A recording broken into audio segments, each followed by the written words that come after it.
Ar jūs pajutot, kai kalbėjo dviejų skirtingų sektorių atstovai, kad išėmus statybą, išėmus sveikatos apsaugą, problemos yra tos pačios - ir standartizavimas, ir reikalavimai. Taip? Tai dabar eikim prie žmonių, kurie valdo viešųjų pirkimų įrankius. Jūs sakėt, kad viena iš priemonių, kaip gali jos nelikti, tai yra centrinė perkančioji organizacija ir jos elektroninis katalogas.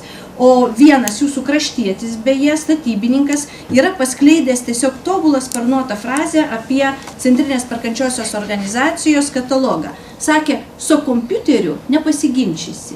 Tai reiškia, kad tai yra priemonė, kuri veikia prieš korupciją. Tai, pone Rolandai, jūsų ir norėjau pasiklausti, kaip viešųjų pirkimų korupcijos prevencijos kontekste matote pirkimus naudojantis elektroniniu katalogu? Ar tikrai, sakykime, yra uždarytos landos, bent jau tiek, kiek įmanoma yra kontroliuoti, suvedant ir perkant per elektroninį katalogą? Gal pirmiausia, tai palaikant diskusijos dalyvių nuomonę dėl pačios korupcijos sąvokos.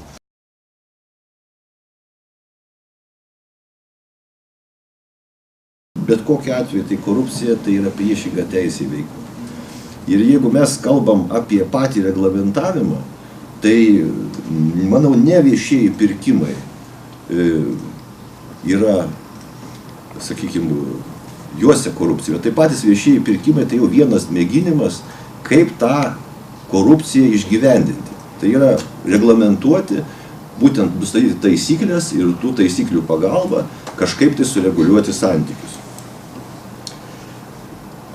Jeigu mes kalbam, kad reguliuoti reikia santykius, sutiksim, kad pagrindinės grandis šiandien yra pats žmogus. Ir jeigu žmogus, jo kompetencija, jo sąmonė, jos nepakanka, kad įvykdyti tinkamai visus dalykus, reikia reglamentuoti kažkaip. Yra kitas dalykas. Galima eliminuoti patį čia problemą. Tai žmogų. Tai yra su kuriuo yra susijusi korupcija.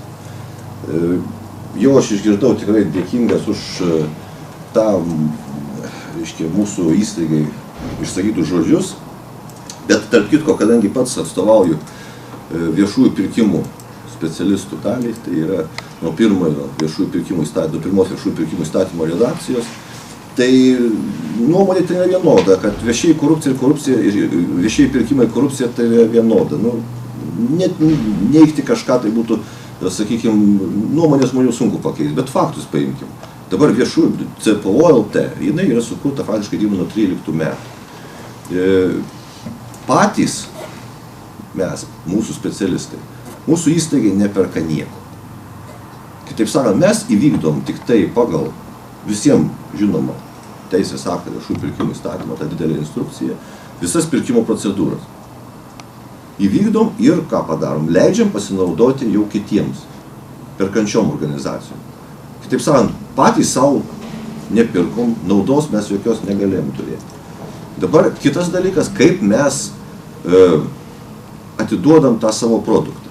Produktą atiduodam mes jau kompiuteriniai sistemai, CPO-jas informaciniai sistemai. Atnaujintas varžymasis sistemoje vyksta jau be CPO LT dalyvavimo. Mūsų yra misija užtikrinti, kad pati sistema veiktų ir jeigu būtų kažkokie strigimai, kitaip sakant, mes tik tada galėtume įsikišti.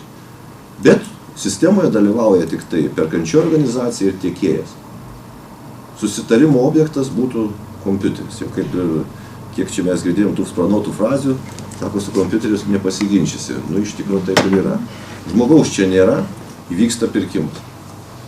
Elektroniniai erdvėjai, elektroniniu būdu praktiškai sugeneruojama sutartis be žmogaus įsikišimo. Pagal visiems aiškės priimtinas sąlygas.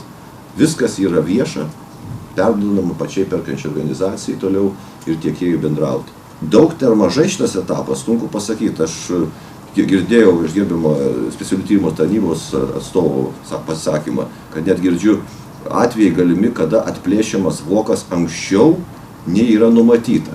Tai yra tiesiog baisu, bet jeigu tokie faktai yra, Bet Yra bylos. nu, aš manau, kad nemanau, kad aš tai jeigu yra jie tokie atvejai, tai baisu. Kitaip sakant, elektroniniam katalogė šito fakto nėra. Galimybės pakoreguoti šitą pirkimą jokios nėra. Galutinės etapas sutarties pasirašymas. Tai nuo sutarties pasirašymo, jeigu ten yra kažkokios negerovės, gali būti toliau vykdymo metu, tai jau tada mes jau, aišku, šitoj srity padėti nebegalime.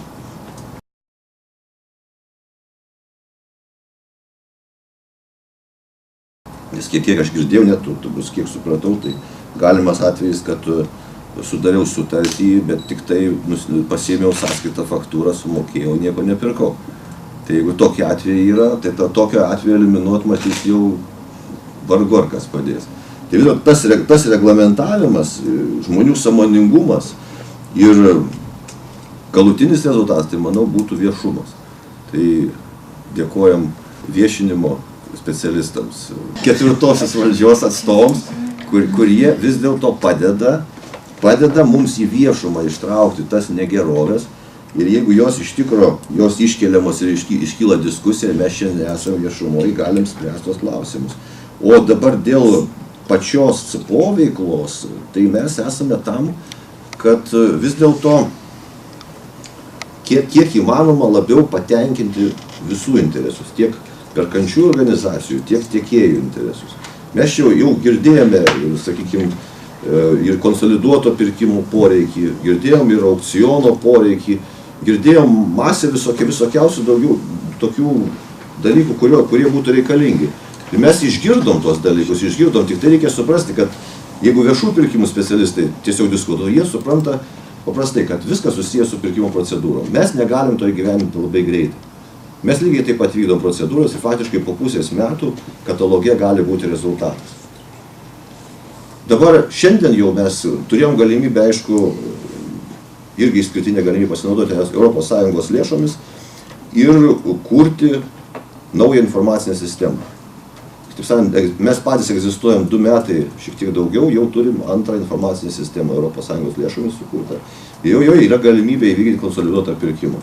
Tai ir sveikatos apsaugos įstaigoms, ir kitiems, kuriems yra tokio tipo tokie pirkimai yra aktualūs, jau galima įvykdyti konsoliduotą pirkimą. Kitaip sakant, masto ekonomija ir būtent dėka masto ekonomijos tikimasi, kad ir maži pirkėjai gautų geresnės kainas.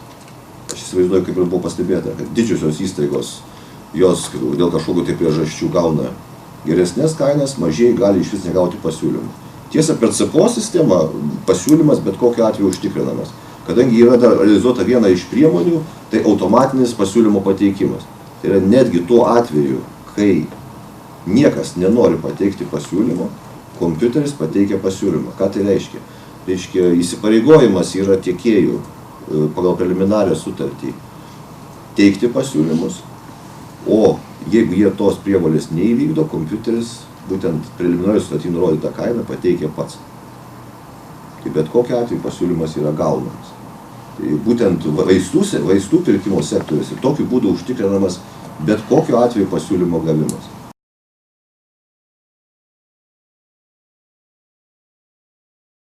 Sakyti, dėl pačių pirkimo procedūrų, su kuriam susidurėme, mes kaip ir kitos perkančios organizacijos, aišku, pats teisinis reglamentavimas, nesakyčiau, kad jisai, sakykime, yra blogas. Juo tik reikėtų tinkamai pasinaudoti. Ir nežinau, ar tai tiesa, bet tai yra viešai paskelbta tokia informacija, viešųjų pirkimų tarnybos tikrinimo duomenys, pagal kuriuos, reiškia, yra gerokai daugiau nei 50% iš patikrintų visų pirkimų nustatomi pažeidimai. 68. Tai aš dar didesnį girdėjau, bet nenoriu sakyti, kadangi gal tai yra klaida pasakyta per radiją, buvo išsakyta, bet didesnis dar procentas. Ir ką tai reiškia? Galbūt tai nėra tas atvejis, sakykime, korupcijos atvejis, bet galbūt to teisinio reglamentavimo ta grandis yra šiek tiek veikia netinkamai. Galbūt jinai nėra pakankamai aiški. Jeigu netgi, sakykime, kaip mes girdime, ir viešųjų pirkimų politiką gyvenančios institucijos netgi susiduria su tom problemomis. Tai galbūt šitoj srity yra galimybė kažką tai dar padaryti. Mes kaip centrinė perkančioji organizacija, tai įsivaizduojam kaip antra išeitis eliminuoti būtent žmogiškai faktorių. Bet sąlygas kompiuteris nesukuria. Jeigu kalbėtume, mes tarp kitko, dėl sąlygų, jūsų pristatytas atvejis buvo, minėjot, kad būtent sąlyga nustatyta pirkimo dokumentuose, kad pirmieji greičiausiai 5 pateikę pasiūlymus yra prižiūrimi, nagrinėjami, o kiti nenagrinėjami. Tai čia faktiškai yra, tokio atveju viešųjų pirkimų įstatymė negirdėjau, kad būtų aprašytas. Paprasčiausiai spręsti tokį klausimą turbūt teisiniam priemonėm yra įmanoma. Kitas panašus atvejis yra riboto konkurso atvejis. Bet tai riboto konkurso atvejis yra šiek tiek kitoks. Jūs paminėjot, aš paminėsiu dar, kas yra ribotas konkursas. Riboto konkurso metu pirmiausia yra vertinamos būtent tiekėjų kvalifikacija. Tai yra paraiškos. Ir pagal tiekėjų kvalifikacijos kriterijus nustatytą atrankos eilę, joje patys geriausiai atrenkami, reiškia, tarptautinio atviro konkurso metu 5 geriausiai atrenkami, o supaprastinto pirkimo metu gali būti atrenkami iki 3. Ir tik tai jie pakviečiami. Supratot mane. Tai tie 5 buvo atrenkami pagal laiką. Kas pirmie? O sąlygos ant tiek paprastos, kad gali pateikti, bet kas galėjo pateikti. Ant tiek paprastos sąlygos, nesudėtingos. Ir todėl, reiškia, į sąlygas nėra ką ten žiūrėti. Žiūrė, kas pirmi pateikė 5 ir tie 5, kas toliau dalyvauja. O visi kiti, kurie ir geresnės įmonės, jie pateikė vėliau, baigėsi.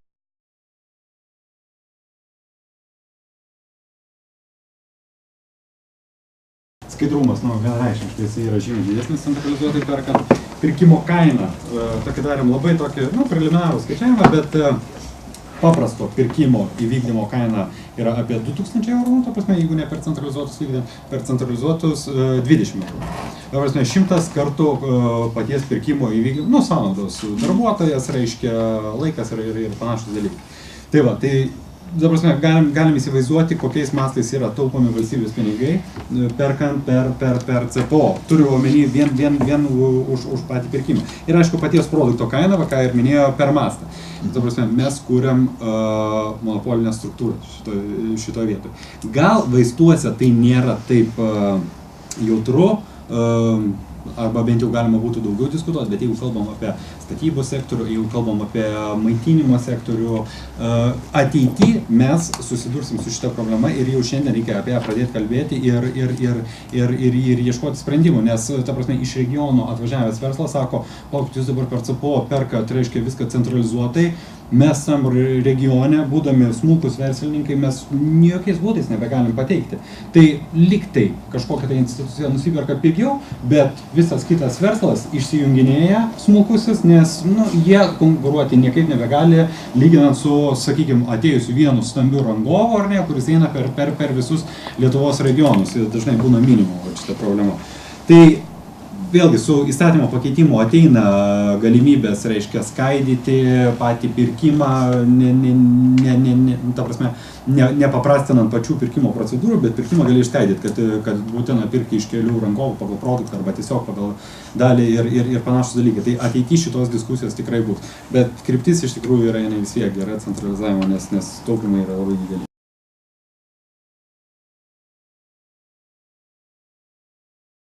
Pačios procedūros yra gana skaidros, mes dėl jų neturim jokių pretenzijų, bet yra, kas įdedama į tas procedūras, bet tas pirmas produktas, dėl kurio mes visą laiką turim problemų, tai sąlygas. Mūsų visos priemonės tikrai yra skirtos tam, kad išgirsti būtent mūsų katalogo naudotojus, mūsų pačių klientus, sakykime.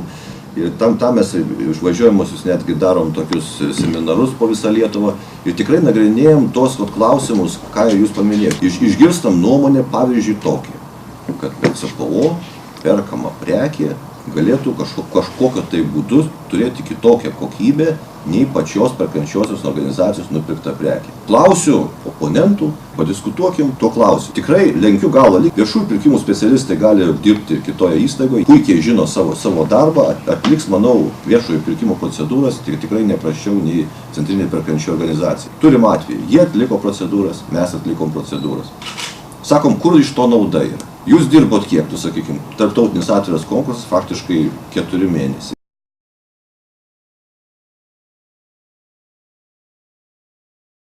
Dirbo, visą darbą padarė. Mes padarėm darbą, galim pasinaudoti 2-3 dienos, jums rezultatas. Tai netgi jeigu mes nuperkam tą patį produktą, jie ir mes sutaupom būtent darbų. Darbas yra 4 mėnesiai. Laikas ir nervai. Kitas aspektas, sakom, kokybė. Imkim paprasčiausia, visiems geriausiai suprantama gal tą kanceliarinės prekes, ko mes neprisiklausim. Ir kad rašiklis gali rašyti netgi punktyrų. Nu tai sakom, dabar jūs perkat patys tą patį rašiklį ir mes nuperkam tą patį rašiklį. Kaip mes elgiamės? Mes kažkaip kitaip elgiamės. Mes irgi turim techninę specifikaciją, ten parašyta, kaip jis turi spalva, storis, ten iš ko jis maždaug pagamintas, kokio tikimas jo ten dizaino, o tokie dalykai surašyti. Jūs kažką kito rašot, tą patį rašot. Čia galiu tik pasakyti, kad čia yra problema priėmime. Mes jau esame, mūsų tarnyba pernai berods 3 kartus grąžino teikėjams netinkamos kokybės prekes, atvežė ne tai, ką pirkom per CPO. Matom. Tai mes tą patį girdim visoje Lietuvoje. Tarkim, pirmiausia nuomonė, tai sako, netgi dabar buvau berods Molėtuose, tai išgirdom tokią repliką, kurią taip sako, geriau aš baudas mokėsiu, bet per CPO nepirksiu. Tai čia seminaro metu. Seminaro metu. Tarp kitko, mes pradėjom šnekėti, diskutuoti ir ta oponentė, kuri buvo, jinai tiesiog beveik paskui pasiliko ir jinai tiesiog pradėjo girti ir tiesiog sakė, aš pirksiu ir darysiu visą kitą. Mes tiesiog pradėjom šnekėti, kaip elgiamasi konkrečiu atveju, kaip jie darytų, kaip mes. Nu sako lygiai taip pat. Mes turim pasižiūrėti gerai, ką mes parašėm, ar tikrai tą gavom. Tai sakau, per CPO jūs nupirksit, nu taip pat, sutarty parašyta viskas yra. Bet koks tas skirtumas yra CPO? Visas ta specifikacija, ne tik tai jinai yra įrašoma į sutartį jų pagrindinę, bet jinai yra viešai paskelbta kompiuterio ekrane. Ir reiškia, ją stebi ne tik tai tas pirkėjas, bet ir taip pat stebi tiekėjai. Tai yra tie patys konkurentai, kurie kartu dalyvavo ir pateko į tą laimingųjų, sakykime, eilę, kurie sudarė preliminariasias sutartis. Patikėkit, kad geriausias kontrolierius yra jie. Kaip jie vieni kitus skundžia šiai dienai. Tai tikrai įspūdį palieka. Ir būtent sužinoję tokį atvejį, kad kažkam kažką ne taip atvežė, mes gaunam tą informaciją ir turim tokį, kaip pasakyti, nemokamą pagalbininką, kuris mums praneša apie kažkokias tai negerovės. Ir mes turim tada galimybę pagal preliminarią sutartį paimti ir patikrinti tokį netinkamą tiekėją. Patikėkit, po tokio rašto, kuriame faktiškai nurodoma, kad CPO žiniai ir mūsų užklausimo papasakot, kokiu būdu jūsų pateiktą prekę atitinka reikalavimus, jeigu ir buvo nepristatyta, tada jie kažkaip ten ramiai pristato visą tą, ko reikia ir kita pusė nebeturi jokių problemų. Tai va tas tikrinimo mechanizmas, kurį mes atliekam, ir jie, sakykime, jis yra dvigubas. Dabar trigubas mechanizmas tikrinimo, kadangi tos nuotraukos, kurios pas mus įdėtos kataloge kanceliarinių prekių, tarp kito jos yra mūsų darbuotojų pačiupinėtos. Jos iš tikrųjų įdėtos tos, kurios turi būti. Belieka tik tai pasižiūrėti, ar atvežė tą prekę, kuri parodyta. Dabar pats, aš pavyzdį, ne reklamą, bet šitas rašiklis, šita papkutė yra nupirkta per mūsų katalogą. Jeigu mes galvosim, kad jų kaina kažkokia tai įspūdinga ar kažką, tai šitas šiek tiek daugiau negu 2 eurų kainuoja parkiriukas, šita papkutė irgi. Tai tos prekių kokybė, manau, nežinau, ar ten tikrai jinai bloga. Mes jau dabar ką darom? Netgi prie sutarties pridedam papildomą išaiškinimą, kad jeigu parašyta, kad ten koks tai kalendorius turi būti natūralios odos viršelių. Jis būtent toks ir turi būti. Ir tas tiekėjas neturi dejuoti, kad jisai negali pristatyti už tą kainą tokio dalyko. Jis turi ją privalo pristatyti, jis laimėjo. Jis tik dėl tos priežasties laimėjo. Tai vat visos šitos prekės ir tas patikrinimas, tas skirtumas yra toksai. Aišku, mes matom tas problemas, matom, kad ten galbūt kažkokie tai tiekėjai gali bandyti gudrauti. Šiuo metu tas gudravimas jis bandomas eliminuoti iki minimumo. Kitaip sakant, būtent viešumo ir elektroninės sistemos pagalba. Agne, mes turime tokią tradiciją, kad parlamentarus pasiliekame pabaigai. Ir štai dėl kokių dalykų mes norime, kad jūs išgirstumėt, kur yra, kokios yra problemos, sektorius vienas ir kitas su kuo susiduria. Toliau, jūs esat antikorupcijos komisijos narė, tai reiškia, kad jūs čiupinėjat, matot, girdit ir kamantinėjat. Aš pasakysiu šitaip, jūs pasakysit ar taip, galimos korupcijos atvejus. Ne jau patvirtintus, bet galimos korupcijos. Tai yra vienas dalykas. Ir antras dalykas, jūsų yra antikorupcinės priemonės ir teisės aktai. Tokia yra analizė. Dabar sakykit, ar yra ar piešiasi koks nors bendras vardiklis, kur vis tik tai yra problemos. Jūs matot iš kitos pusės, ar yra koks nors vardiklis bendras, nes suradus bendrą vardiklį, mano galva, tada galima surasti ir priemonės.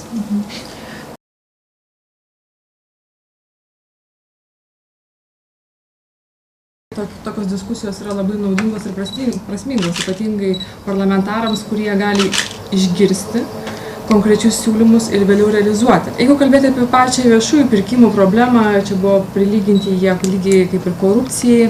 Na, taip, problemų yra šitoje srityje, reikia pripažinti, nes tai yra susijęs su dideliais pinigais. 14 metais viešųjų pirkimų vertė virš 5 milijardų eurų. Yra tokie paskaičiavimai apie lėšas, kurios yra panaudojamos neskaidriai, galbūt korumpuotai. Tai galima sakyti, tai būtų koks 1 milijardas eurų, kuris yra galbūt ne taip skaidriai, ne taip teisingai, ne taip efektyviai panaudojamas. Pati viešųjų pirkimų esmė yra, kai mes visi suprantame, kad tie pirkimai būtų daromi skaidriai, kad prekė paslauga būtų įsigyjama už mažiausią kainą, kokybišką prekę, nes pinigai, kurie yra leidžiami, tai yra mūsų visų pinigai, tai yra mokesčių mokėtojų lėšos, biudžeto lėšos, ES lėšos. Labai dažnai tekdavo girdėti tokias nuostatas, kad jeigu tai ES pinigai, tai yra kaip ir kitokie pinigai, bet čia yra tikrai klaidingas įspūdis. Jeigu kalbėti pačias problemas, tai pats viešųjų pirkimų įstatymas yra keistas tikriausiai apie 40 kartų. Ir dabar, kiek žinau, Ūkio ministerija ruošia naują redakciją viešųjų pirkimų įstatymo projektų ir tikrai, na, žiūrint iš tos perspektyvos, šioje srityje tenka man jau dirbti antrą kadenciją ir matau ir įvairiausias interesų grupės, matau ir teigiamus dalykus, tikrai buvo padaryta nemažai dalykų. Yra, aišku, norinčių, kad mažiau būtų tos kontrolės, mažiau būtų tų saugiklių, bet reikia pasakyti, kad mūsų visuomenė dar nėra pasirengusi ir mums vis tiek reikia turėti gerus įrankius. Reikia turėti, na, stiprią viešųjų pirkimų tarnybą, kuri būtų kontroliuojanti, aiškiai ir sakanti savo poziciją. Na, apie šitą įžvalgą, ar ne? Taip, įdomu. Čia mes pradėjome apie ją kalbėti šioje diskusijoje ir labai gerai, kad tokios atsiranda įžvalgos, reikia pasakyti. Ir, na, tam tikras sektorius panagrinėtas, jeigu kalbėti apie problematiškas tokias sritis viešųjų pirkimų, tai tikrai norėčiau skirti iš patirties, ką mes matome, tai taip yra statybų sektorius, sveikatos sritis, tas pats viešinimas ar ne, viešinimo paslaugų įsigijimas. Taip, tai yra tokios labai jautrios sritis ir mes čia matom daug problemų, turime daug skundų, tenka mums antikorupcijos komisijoje nagrinėti šitos dalykus. Bet ko aš pasigendu tam tikrų sprendimų ir apibendrinimo. Galbūt nedrįso, nesėmė iniciatyvos, bet aš manau, kad reikėtų pasakyti ne tik, kad yra statistika, bet vis tiek reikėtų pasakyti, kas yra negerai, įvardinti aiškiai, papunkčiui ir pateikti siūlymus. To tikrai labai norėtųsi. Tai va čia to dalyko pasigendu. Kitas dalykas, man būtų labai įdomu sužinoti, kokios yra naujos, reiškia, tendencijos arba siūlymai naujame projekte viešųjų pirkimų, nes manau, kad šiandien čia yra ne vienas sėdintis, kuris turi konkrečių pasiūlymų ir minčių, kaip padaryti skaidresnį šitą procesą. Kitas dalykas, kaip padaryti, kad verslui taip pat tai būtų ne našta, nes tam tikros problemos, čia 68%, ar ne, kur būna pažeidimų nustatyta, tai gali būti susiję vienas dalykas su to pačiu įstatymo kaitaliojimu, tai yra pakankamai sudėtinga kartais, sekti visas tas naujienas. Kitas dalykas, aišku, yra ir kiti interesai, kodėl yra daromi tie pažeidimai. Tai manau, kad čia reikėtų vieną kartą kažkaip tai prisėsti ir labai rimtai pasižiūrėti tą patį projektą ir bandyti. Aš žinau, kad neįmanoma visko sureguliuoti, sureglamentuoti, bet bandyti tai mes tikrai turime ir privalom tą padaryti. Norėtųsi, aišku, ir aktyvesnės viešųjų pirkimų tarnybos tokios, reiškia, veiklos. Nes jeigu tai vertinant patį procesą viešųjų pirkimų, taip, žiūrint visas procedūras, mes dažnai, kai pasižiūrim, atrodo viskas yra gerai. Ir tikrai didžiausia problema tai yra sąlygų parengime ir čia jau, manau, operatyvinių institucijų yra, kaip čia, objektas, tai yra išgirsti ir pastebėti tuos dalykus pačioje pradžioje, kai yra susitarimai iš ankstiniai ar ne, Ir tą veiklą, ir manau, ir vykdo mūsų institucijos ir turėtų aktyviau dar vykdyti, nes vėliau jau tampa beveik neįmanoma. Mes matome tam tikras problemas, nujaučiame, bet teisiškai mes neturime prie ko, kaip sakyti, prikibti tiesiog, paprasčiausiai tariant, nes viskas būna labai, labai gerai sudėliota ir viskas būna gerai padaryta. Ko dar norėtųsi galbūt mūsų valstybėje, norėtųsi galbūt ir tų pačių paskaičiavimų, ar ne, jeigu imti tą patį statybų sektorių, ar ne, kiek prarandama, ar ne, kokie yra padaromi nuostoliai, ar ne, per tokius, reiškia, neefektyvius noriu pabrėžti, ir neskaidrius pirkimus. Aš manau, kad galima būtų galbūt ir su mokslininkais bendrai, su teisininkais, su ekspertais padaryti tos paskaičiavimus tiek sveikatos srityje, tiek statybų sektoriuje, tiek kitose labai opiuose sektoriuose. Kas su sveikata, tai čia tokia, žinot, labai jautri sritis, sveikatos sektorius, bet čia jau kalbam apie tą stambėją korupciją, tai tikrai tenka apgailestauti, kad visi išnyra tokie dalykai ir tas Šiaulių atvejais, Šiaulių ligoninės, aš labai gerai pati prisimenu, kai mes važiavome į tą ligoninę ir kėlėm tos klausimus 2009 metais ir dabar tik tai viskas tas išėjo į viešumą, nes kaip ir buvo ponas Šikauskas minėjo, čia apie vaistų įsigijimą ir skirtingas kainas, ar ne, tai mes tą matėme labai aiškiai antikorupcijos komisijoje, kai, tarkim, medicininė įranga, tarkim, tomografai dvigubai, kai kurios gydymo įstaigos sugebėdavo dvigubai brangiau įsigyti. Tai, žinoma. Ir tada kyla klausimas, tai koks tas procentas, čia jau aš kalbu apie tą tokią tikrą korupciją, kaip jisai nukeliauja, mes suprantam, kad niekas tais vokeliais tikriausiai neatsidėkoja, bet kokios tos yra schemos ir manau, kad kuo toliau, kuo visuomenė eina į priekį, tos schemos jos tobulėja ir čia mūsų institucijos teisėsauga taip pat turėtų eiti į priekį ir tą tikiuosi ir daro. Noriu pakviesti visus esančius prie šito stalo tiesiog bandyti dirbti tą vieną linkme, tai yra galbūt po šios diskusijos mes galėsim padaryti kažkokį apibendrinimą, konkrečius siūlymus, kuriuos galėtumėm, tarkim, teikti jau šitam naujam įstatymų projektui, nes nesinori, kad ta pati diskusija užsibaigtų tik tai tuo, kad mes pasiskundėme, pasakėm, kad yra problemos, bet ką mes galim konkrečiai padaryti. Pačiame įstatyme, ką mes galime pasiūlyti. Ir turime tikrai puikią galimybę, yra viceministras, aš tikiuosi, kad ministerija yra suinteresuota padaryti tos pokyčius, kad čia bus ne šiaip keitimas dėl keitimo, bet tikrai bus ta politinė valia. Ir savo ruožtu aš taip pat irgi įsipareigoju šią temą toliau plėtoti, gvildenti ir įtikinėti savo kolegas ir galbūt teikti savo iniciatyvą tam tikras įstatymo pataisas, kad ta sistema taptų skaidresnė. Tik man dar čia buvo vienas klausimas dėl CPO, aš tik norėjau pasitikslinti, ar savivaldybių įstaigom yra privaloma šiuo metu, ar dar ne? Nes buvo taip, pagal viešųjų pirkimų įstatymą 15 straipsnio 5 dalį privalo pirkti tiek valstybės, tiek savivaldybių sektoriaus perkančios organizacijos per katalogą, jeigu prekės, paslaugos ir darbai atitinka jų poreikius, jos yra randamos kataloge. Tik tai tuo atveju. Tačiau reiktų dar vieną dėmesį atkreipti, kad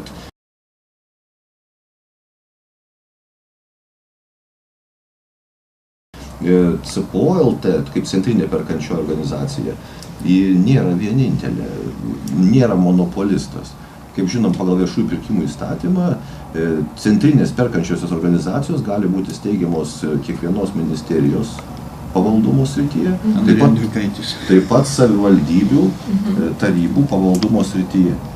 Kitaip sakant, tai jeigu jos turi savo centrinę perkančią organizaciją, tokiu atveju joms nėra privalomumo pirkti per centrinę perkančią organizaciją, toje kaip mes esame, mes atstovaujam visos Lietuvos. Kiek tokių yra, galima pasitarauti jūs? Asmeniškai, kadangi dalyvau vidaus reikalų ministerijos centrinės perkančios organizacijos kūrime, Tai ten turto valdymo ūkio departamentas prie vidaus reikalų ministerijos yra viena centrinė perkančio organizacija. Man dar yra žinoma Kauno savivaldybės centrinė perkančio organizacija. Tai man yra žinomos tos, bet jos šiai dienai perka taip pat per CPO.lt katalogą. Patys viešųjų pirkimų specialistai, jie įvertina, praktika rodo tą naudą, kadangi jiem yra paprasta, jie randa tai, ko reikia, jie įsigyja labai greitai, nes faktiškai procedūros vykdomos per 2 dienas. Ir minimalių reikia tiek kompetencijos resursų, minimalių laiko resursų reikia. Dar noriu pasitikslinti, kada turėtų ateiti šitas projektas į Seimą? Na, kitą savaitę, jeigu jau nori, tai gerai. Tai labai svarbu, nes mes norime susipažinti ir pasiruošti ir panalizuoti. Tai iš tikrųjų dėl įstatymo, nes, man atrodo, tas terminas numatytas direktyva jau 16 metų pradžioje. 16 šitas balandis. Balandis, taip. Jisai yra išsiųstas Seimui, turėjo praeitą savaitę, šią savaitę turėjo būti, nukėlė kitą savaitę pateikimą. Prieš rengdamiesi diskusijai, daugelis iš jūsų klausė, ar tai, ką mes kalbėsim, kas iš to?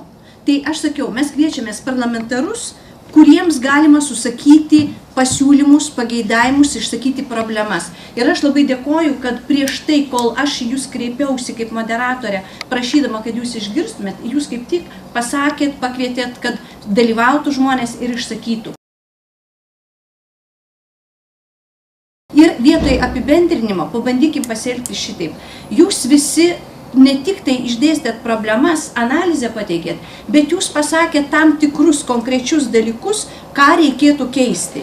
Tai mes dabar pasinaudokim, kad galime parlamentarę, kuri pažadėjo, kad neš toliau į parlamentą šitą žinią, šitą informaciją, pabandykim jai suformuluoti.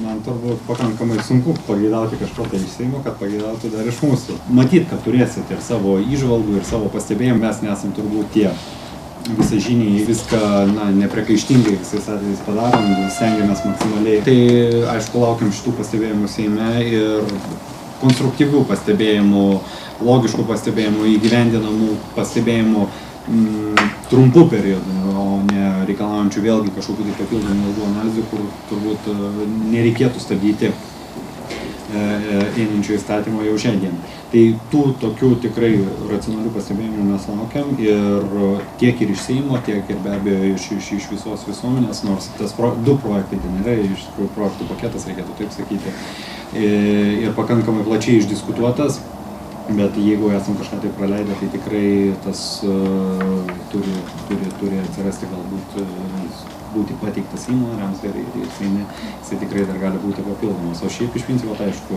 tokios sklandaus priėmimo, nes tie pakeitimai, jie iš tikrųjų yra pakankamai gilus, pakankamai platus ir patiem pirkimų procesam jie iš tikrųjų yra reikalingi, jie laukiami ir tikimės, kad tikrai laiku šitas projektas bus patvirtintas. Mano labai trumpas klausimas. Paprastai mes žurnalistai išgirstame ir iš verslo ypač, kad jūs, sakykime, ir ministerijos, ir Seimas labai dažnai priima nutarimus, įstatymus, reglamentus, nepasitarę, nesikonsultavę su verslu. O jeigu konsultuojasi, tai tada sako, taip mes buvom išklausyti, bet nebuvome išgirsti. Vis tiek projektai yra pateikiami tokie, kokių reikia ministerijom. Ar galėtumėte įvardinti, su kuo vyko konsultacijos, nes ūkio ministerija tai yra man tolygų verslas. Su kuo buvo konsultuotasi? Konsultuojamasi su asociacijom, turbūt su pavieniu verslu būtų tiesiog sudėtinga tą daryti. Buvo netgi šitą sudaryta darbo grupė ir jinai dalyvavo paties projekto rengime. Tai diskusijos buvo pakankamai plačios. Šitas dalykas, kad ta prasme, nebuvom išgirsti, turbūt niekada neišvengsim 100% tokio pasakymo, nes būna, kad ateina su pasiūlymais, kuriam tas pats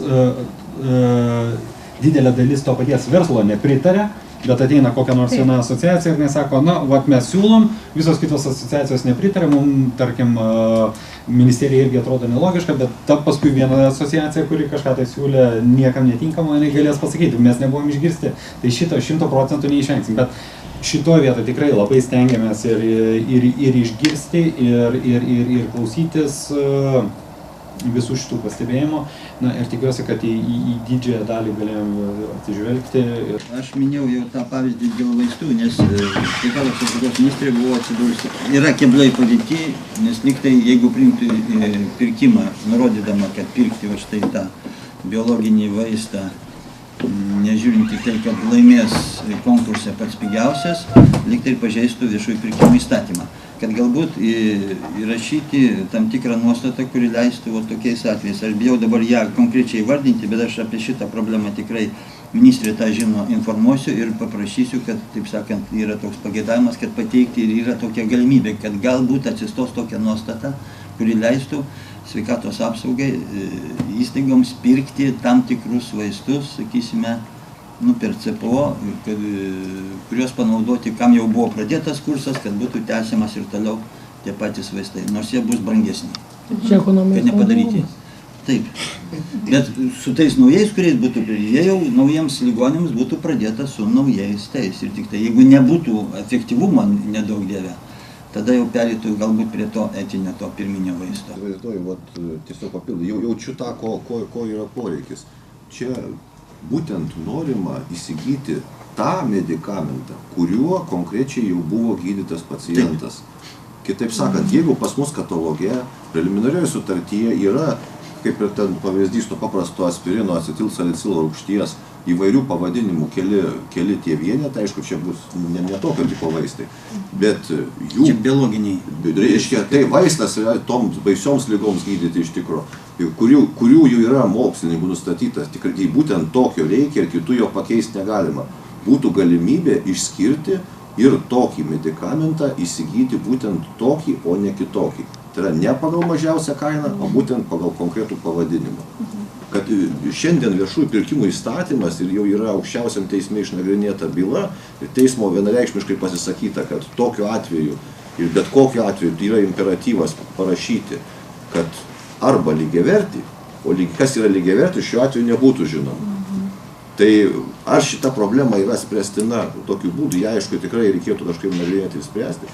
Mes savo ruožtu, nežinau, aš jau esu siūlęs, turim savo tokį pasiūlymą, mes galim pasiūlyti alternatyvų katalogą ir, reiškia, tam pacientui, kuriam yra poreikis įsigyti tokį medikamentą konkretaus pavadinimo, sukurti katalogą, kuriame galėtų įsipirkti nesivadovaujant viešųjų pirkimų įstatymų nuostatoms. Kitaip sakant, fizinis asmuo, pacientas, galėtų įsigyti medikamentą. Čia mes šnekame apie kompensuojamus. Tai aš kalbu apie, bet jeigu nebūtų galimybės nusipirkti, tai aš įsivaizduoju galimas mechanizmas, kad ta kaina, kuri yra kompensuojama, jinai būtų sumokama ir tuo atveju, kada pats pacientas įvykdytų pirkimą alternatyviajame kataloge, jeigu tai kainuotų šiek tiek daugiau, jeigu tai būtų taip, tada jis turėtų dengti pats.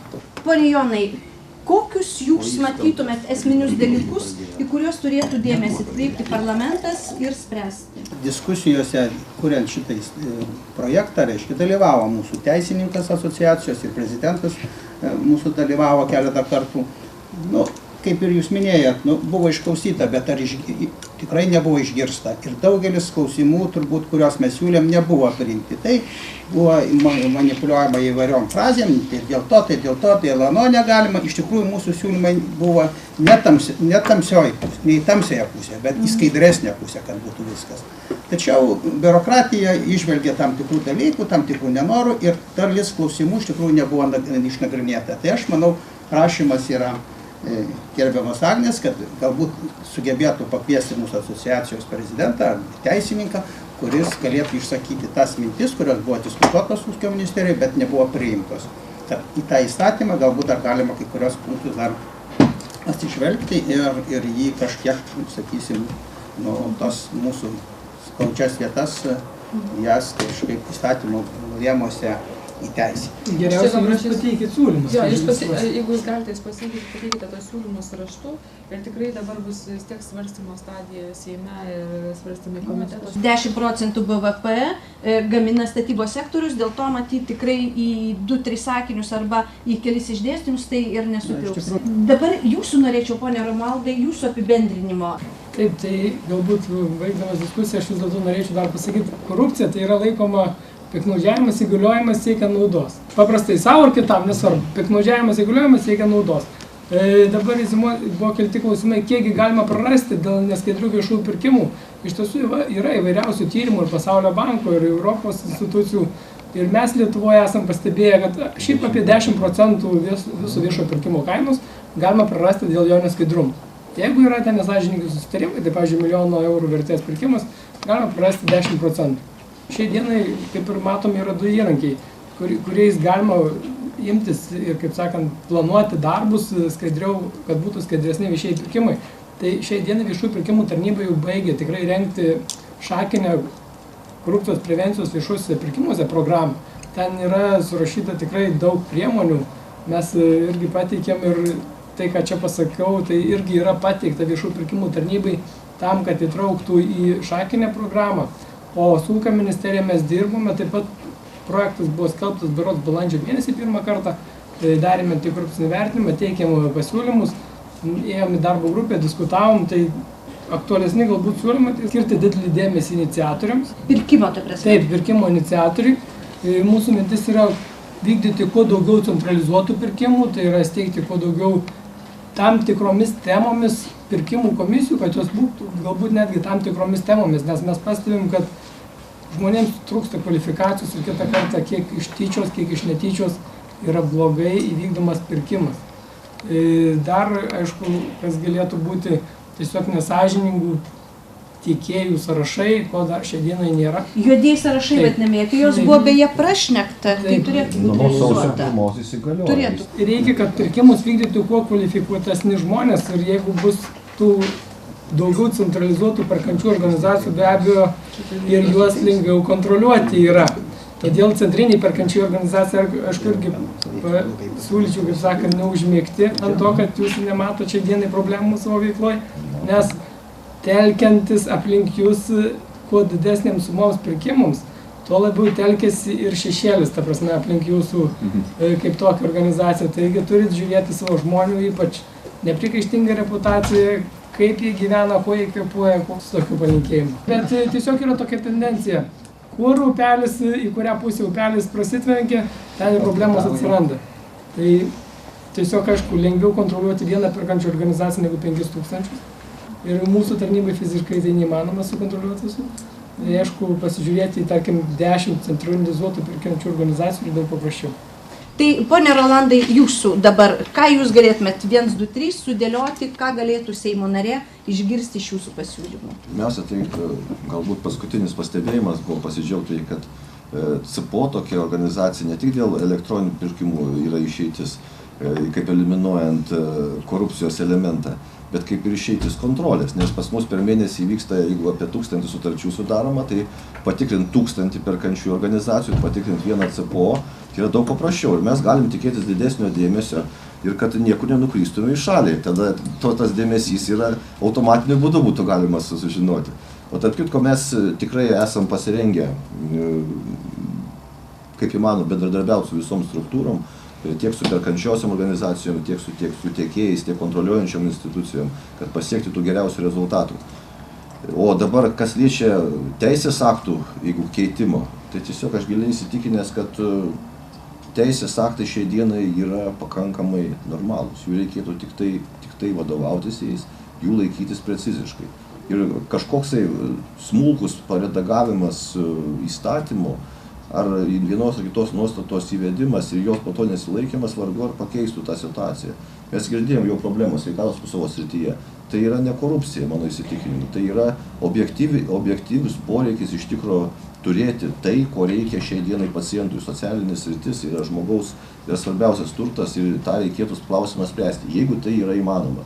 Mes esam pasirengę iš tikro bendradarbiauti, iš tikro visose srityse kažkiek tai įmanoma prisidėti, kaip ir buvo su statybos sektoriumi, tarp kitko pasiūlėm alternatyvų katalogą, šiai dienai jau jis yra kūriamas, galim pasidžiaugti, tai palaimino ūkio ministerija ir bus sukurtas, tai yra daugiabučiai galės įsigyti alternatyviam katalogė, tai yra galės visi statybininkai vis dėlto galės sudalyvauti tiek vienokią kvalifikaciją, tiek kitokią. Ten kvalifikacinių reikalavimų, kaip jūs žinote, tų, kurios reglamentuoja viešųjų pirkimų įstatymas, tokių kaip nebus. Tai bus institucijos, kurios vykdo programą, tai aplinkos ministerija, jeigu jos manys, kad reikalingi tokie reikalavimai, jie bus nustatyti. Tarp kitko, šiai dienai, kaip jūs paminėjot, būtent reikalavimai statybininkams jie nustatyti išskirtinai aplinkos ministerijos nurodymų. Ne, prigalvoja tokių bairių, tai jums reikia paskaityti sąlygas. Mes kalbam apie, mes galima, tik tai atstovauja šiai dienai CPO LT. Šitos mūsų institucijos, reiškia, būtent rengiami dokumentai, jie yra tiek statybos sektoriaus, jie yra patikrinti viešųjų pirkimų tarnybos, jie nekartą derinti tiek su jūsų asociacija, tiek su aplinkos ministerija, tiek su ūkio ministerija. Taip, kad mes stengiamės šitoj srity padaryti. Aišku, mes išgirstam tuos nusiskundimus, juos bandom ištaisyti.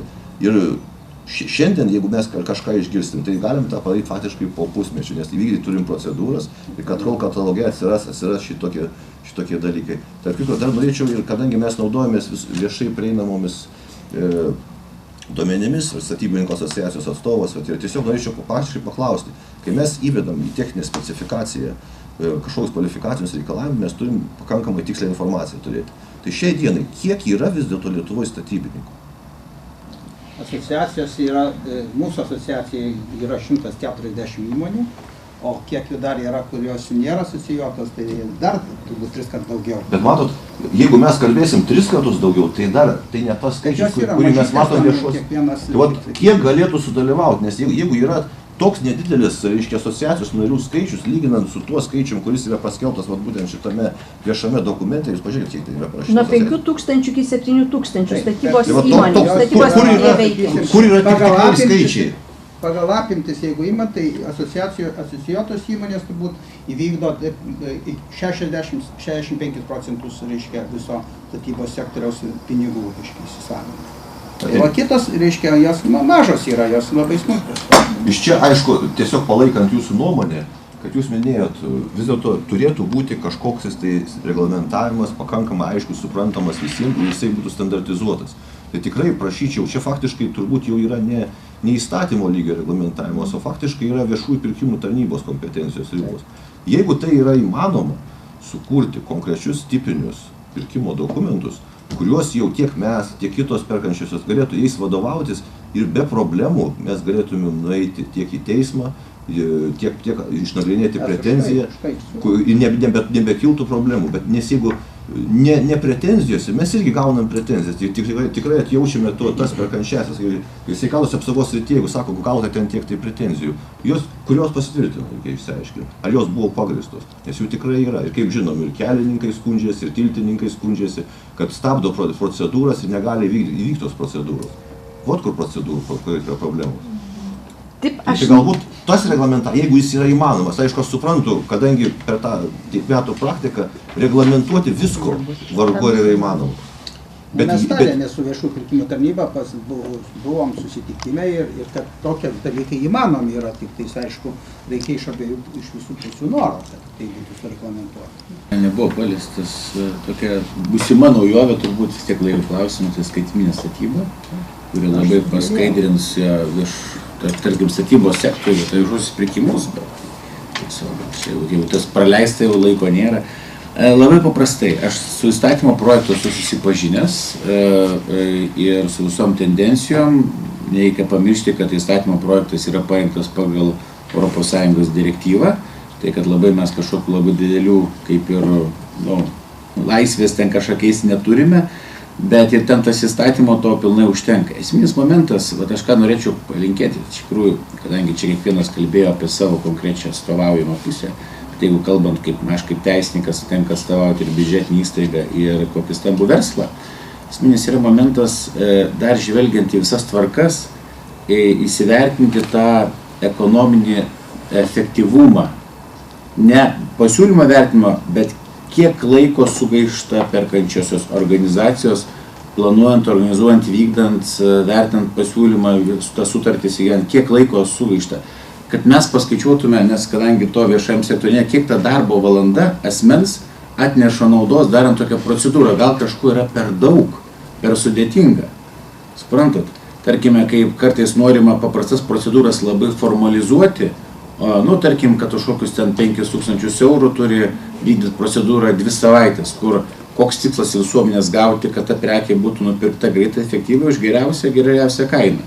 Tai va čia tą irgi reikėtų nepamiršti, kad netaptų vien tik žinybiniai tokie vat pasitarimai apie procedūras, kaip kas nori, bet ir taip pat išvelgti kiekvienose tuose siūlymuose, ar tai būtų tas naujas tvarkos, nauji nori, nauji tikslai, nesudaryti tam tikrų barjerų verslui, kad pasiūlymo rengimo kaštai netaptų didesni, dalyvavimai nebrangesni ir apskaitos procedūros, kad ir tas būtų, nes iš tikrųjų tas dažnai labai užmirštama, nes vis tiek tie pinigai skiriami tam viešajam sektoriui, atlyginimai gaunami, o per kiek tų laiką dažniausiai nustatomas tas laikas biurokratiškai, kad terminas, bet ne iš tos efektyvumo pinigų sunaudojimo pusės. Ir tada aš dar pabaigai dėl tiekėjų juodojo sąrašo. Tai labai paprasta replika. Jis toks tas sąrašas įsigalios, bet vienas dalykas yra. Dauguma perkančiųjų organizacijų nesugeba sukontroliuoti savo pačių sutarčių, tinkamai priimti darbų, priimti prekių ir paslaugų. Ranka numojama. Tai tokiu būdu tiekėją, kaip sakyti, pasiūsti ar kaip čia įrašyti tą juodąjį sąrašą, jos irgi sunkiai sugebės, nes tiekėjos yra teisė, suteikta bus teisė skųsti tokį sprendimą teisme. Tai jeigu perkančioji organizacija nesugeba įforminti netinkamo paslaugų, darbų ar prekių pristatymą ar sukontroliuoti, ji nesugebės atitinkamai formalizuoti to tiekėjo netinkamumą arba blogumą. Tai čia tokio labai didelės revoliucijos aš labai nesitikiu, nes turbūt čia, kaip sakyt, tik tai buvo atsižvelgta į daugelio prašymą tokį turėti juodąjį sąrašą, bet taip yra paprasta, nes bet ką, kas yra, tarkim, viešai taip, pavadinkim čia, kaip nežinau, ne tai, kad apjuodinti, bet tą sąrašą rašyti ne taip paprasta, jeigu nėra teisinio pagrindo, nes visada turės tas tiekėjas teisę apskųsti ir teismus nuspręs, ar tai yra gerai, tai blogai. Tai tikrai planuojame greičiausiai sausio 15 dieną mes daryti dar vieną tokią diskusiją Seime. Mes turime tokią Seimo narių grupę už Lietuvą be korupcijos ir tame formate mes, manau, kad turėsime jau ir tuos siūlymus, gal netgi gerokai anksčiau, galėsime paruošti siūlymus, galėtume registruoti įstatymo projektui ir tikrai kviečiu diskusijai. Ir ne tik tai diskusijai, bet jeigu yra tokių konkrečių siūlymų, kuriuos galima tikrai realizuoti, nelaikyti tiesiog kažkur tai pasislėpus. Nes labai dažnai tas pats požiūris yra, kad gal geriau nėra prasmės čia kažką tai sakyti, bandyti inicijuoti pakeitimus, gal tiesiog patylėkime ir susitaikykime, gyvenkime su ta pačia sistema. Yra tas požiūris tikrai ir ne tik šitoje srityje, bet visose srityse. Tai aš manau, jeigu yra absurdiška situacija, nenormali situacija, apsunkinanti, uždedanti labai didžiulę naštą verslui, neefektyvi, neskaidri, tai ją reikia keisti.